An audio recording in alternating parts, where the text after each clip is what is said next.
মাসিক লটারি ভাগ্য মার্চ মাস 2026। মেষ রাশির জাতকদের এই মাসে আয়ের দিক মধ্যম প্রকৃতি থাকবে।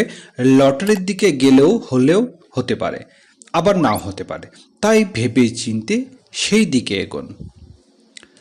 বৃষ রাশি মার্চের বৃষ রাশির জাতক জাতিকার লটারি কাটতে পারেন। খুব ভালো অর্থপ্রাপ্তির যোগ দেখা যাচ্ছে। মাসের মধ্যভাগটা খুব শুভ রয়েছে। এই সময় লটারি কাটার ইচ্ছা থাকলে কাটতে পারেন। মিথুন রাশি জাতকদের জন্য এই মাসটা আর্থিক দিক থেকে বেশ শুভ প্রকৃতি রয়েছে। খুব বেশি অঙ্কের না কাটলেও কম অঙ্কের লটারি কেটে দেখতে পারেন। কর্কট রাশি মার্চের কর্কট রাশির জাতক জাতিকারা ভেবে চিনতে লটারির দিকে এগোন। অর্থপ্রাপ্তি একেবারেই যে নেই তা নয়, তবে প্রবলভাবে লটারির যোগ দেখা যাচ্ছে না। মাসের শেষের দিকে তো একেবারেই লটারির কাছে ঘেঁষবেন না।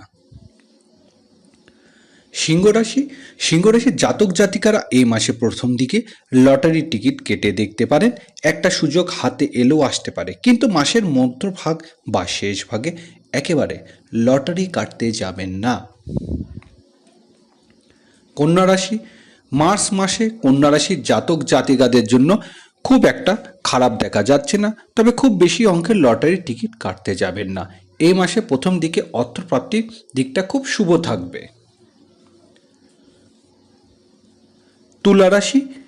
তুলা রাশির জাতক জাতিকারা এই মাসে মধ্যভাগে একবার লটারি কেটে দেখতে পারেন। আর্থিক যোগ রয়েছে। লটারি কাটার দিক খুব বেশি ইচ্ছা থাকবে, তবে একটু বুঝে চলাই ভালো হবে।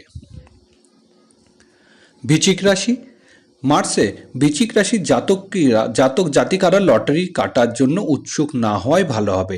এ মাসে একেবারে লটারির দিক খুব বেশি অঙ্কের লটারির টিকিট কেটে দেখতে পারেন। বেশি অঙ্কে গেলে লোকসান হতে পারে। ধনুরাশির জাতক জাতিকার জন্য এই মাসের শুরুর দিকটা বেশ ভালো দেখা যাচ্ছে, কিন্তু মধ্যভাগে আর শেষ ভাগে একেবারে লটারি টিকিট কাটা ঠিক হবে না, এতে লোকসান হতে পারে। মকর রাশির জাতক জাতিকারা এই মাসের একেবারে লটারি টিকিট কাটতে যাবেন না।